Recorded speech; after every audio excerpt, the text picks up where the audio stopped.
السلام علیکم۔ آج پیر ہے اپریل کی 10 تاریخ۔ پاکستان میں اس وقت شام کے 7، بھارت میں 7:30 اور یہاں ہمارے اسٹوڈیوز کی گھڑیوں میں صبح کے 10 بج رہے ہیں۔ وائس آف امریکہ واشنگٹن کی اردو سروس سے میں ہوں خالد حمید، خبروں کے ایک بلیٹن کے ساتھ۔ پارلیمنٹ کے مشترکہ اجلاس نے سپریم کورٹ پریکٹس اور پروسیجر بل کثرت رائے سے منظور کرتے ہوئے ملک میں ایک ہی دن انتخابات کروانے کی قرارداد بھی کثرت رائے سے منظور کر لی ہے۔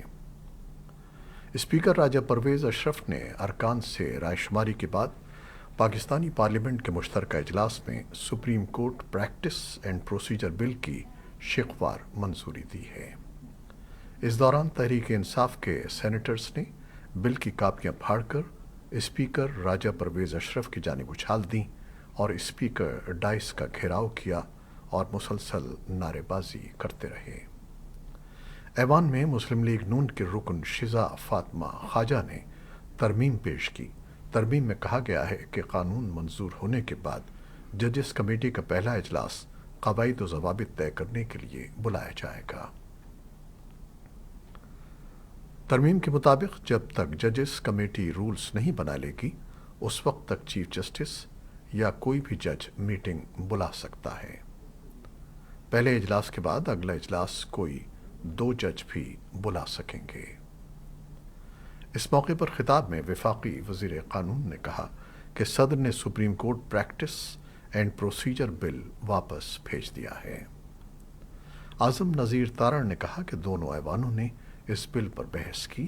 سپریم کورٹ کے ججز کی تعداد کا یہ تعین بھی ایکٹ آف پارلیمنٹ سے ہوتا ہے۔ ان کا کہنا تھا کہ صدر مملکت نے اپنے خط میں سوالات اٹھائے ہیں۔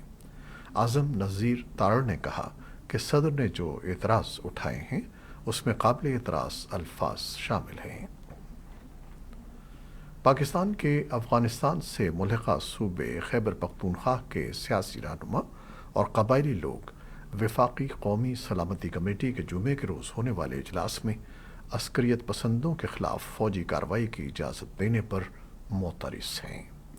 ان لوگوں کا کہنا ہے کہ فوجی کارروائی کے بجائے دہشت گردی کے حوالے سے زمینی حقائق کو مد نظر رکھ کر افغانستان اور طالبان کے بارے میں حکمت عملی تبدیل کی جائے۔ اس مجوزہ فیصلے کے خلاف سوموار کو وانا میں احمد زئی قبائل کا جرگہ منعقد ہوا، جبکہ ایک روز قبل وانا ہی میں جماعت اسلامی کے زیر انتظام ایک مظاہرہ ہوا جس میں دیگر سیاسی جماعتوں کے رہنماؤں اور کارکنوں نے بھی شرکت کی۔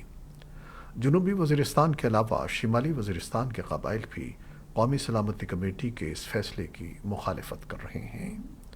عوامی نیشنل پارٹی کے صوبائی صدر ایمل ولی خان، نیشنل ڈیموکریٹک موومنٹ کے محسن داوڑ اور پاکستان مزدور کسان پارٹی کے افضل خاموش سمیت مختلف سیاسی جماعتوں کے رہنما اور عہدیدار بھی فوجی آپریشنز کی مخالفت کر رہے ہیں۔ تجزیہ کار قومی سلامتی کمیٹی کے اس فیصلے کے سیاسی مقاصد کے حصول کے خدشات کا بھی اظہار کر رہے ہیں۔ گزشتہ روز خیبر پختونخوا اور بلوچستان صوبوں میں دیسی ساختہ بم دھماکوں میں 3 پاکستانی جان کھو بیٹھے۔ پاکستانی فوج کے 2 اہلکار ہفتے کے روز خیبر پختونخوا میں جبکہ ایک پاکستانی صوبے بلوچستان میں مارا گیا۔ سابق وزیر اعظم عمران خان کے خلاف عدم اعتماد کے کامیاب ووٹ کے بعد پی ڈی ایم یعنی پاکستان ڈیموکریٹک موومنٹ کی حکومت کا 1 سال گزر گیا ہے، لیکن حکومتی دعووں اور معاشی استحکام سے متعلق بیانات کے باوجود پاکستان کی معاشی مشکلات بدستور خراب ہوتی جا رہی ہیں۔ پاکستان اسٹیٹ بینک کے تازہ ترین اعداد و شمار سے ظاہر ہوتا ہے کہ 1 سال کے دوران ملک کے غیر ملکی زر مبادلہ کے ذخائر میں زبردست کمی آئی ہے، جبکہ ترسیلات زر میں بھی 10% سے زائد کی کمی دیکھی گئی ہے۔ دریں اثنا افراطی زر کی شرح 35% تک پہنچ گئی ہے، جو 1 سال پہلے جب پی ڈی ایم نے حکومت کی باغ ڈور سنبھالی تھی تو 12.7% تھی۔ نہ صرف یہ کہ بلکہ شرح سود میں بھی کئی بار نظر ثانی کی گئی اور اب یہ 21% پر جا پہنچا ہے، جس پر تاجروں کا خیال ہے کہ کاروبار کرنا تقریباً ناممکن ہو چکا ہے۔